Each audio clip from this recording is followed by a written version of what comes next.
Break के बाद future express में आप सभी का स्वागत है। और ब्रेक पे जाते जाते आपने यकायक अचानक एकाएक किसी को स्क्रीन पे देखा होगा। और जी हाँ, देखिए CNBC आवाज़ की टीम में अब कुछ नए चेहरों का जो जुड़ने का क्रम है वो जुड़ चुका है। और इसी क्रम में हमारे साथ आज मिताली हैं टीम में। Mitali, welcome to the show. और CNBC आवाज़ की टीम में आप जुड़ें, आपका करियर बहुत ही अच्छा रहे और आप आगे बहुत बढ़ें। मेरी तरफ से आपको शुभकामनाएं।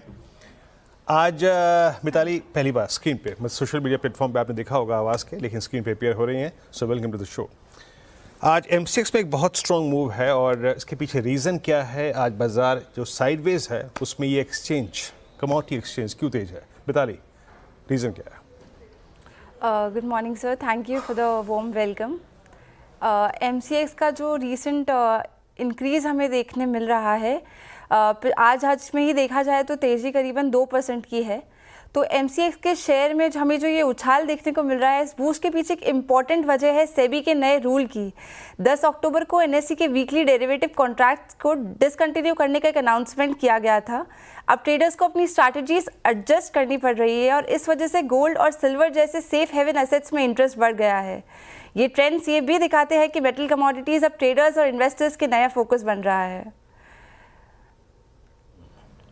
अगर वॉल्यूम्स की बात की जाए तो हमें ये देखने को मिल सकता है कि सिल्वर में 297% का उछाल आया है, वही सिल्वर मिनी में 218%, गोल्ड में 531% का इजाफा दिखाया है और गोल्ड मिनी की वॉल्यूम्स में 28% का। तो यही कारण है कि MCX के शेयर में हमें थोड़ा तेज़ी देखने को मिल रही है।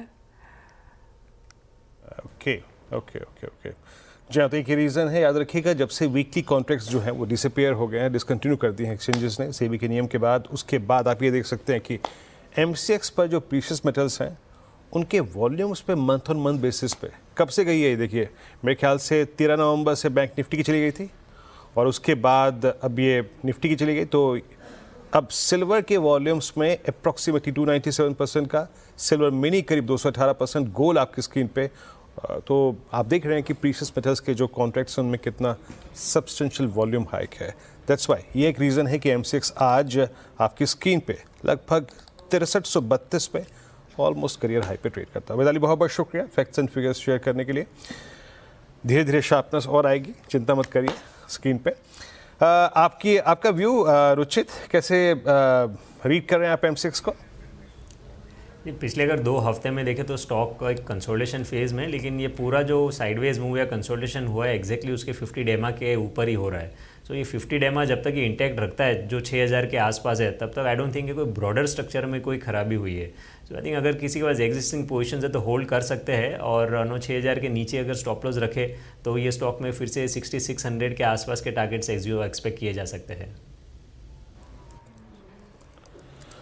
ओके, चलिए MCX आपके स्किप। अच्छा, इनफैक्ट CDSL पे आपका व्यू क्या है इस वक्त? CDSL ये भी ऑलमोस्ट करियर हाई पे ट्रेड करता हुआ, तो CDSL के अपसाइड को प्ले करने के लिए आपका व्यू? ये दोनों MCX और CDSL बहुत स्ट्रॉन्ग आज।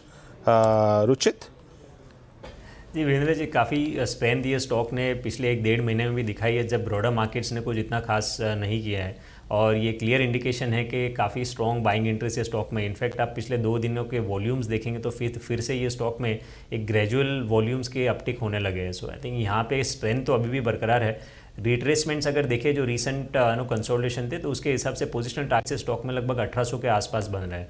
सो हमें लग रहा है कि ये स्टॉक में एक slow and gradual up move continue रहेगा और 1800 के अराउंड के टारगेट्स CDSL में एक्सपेक्ट किए जा सकते हैं।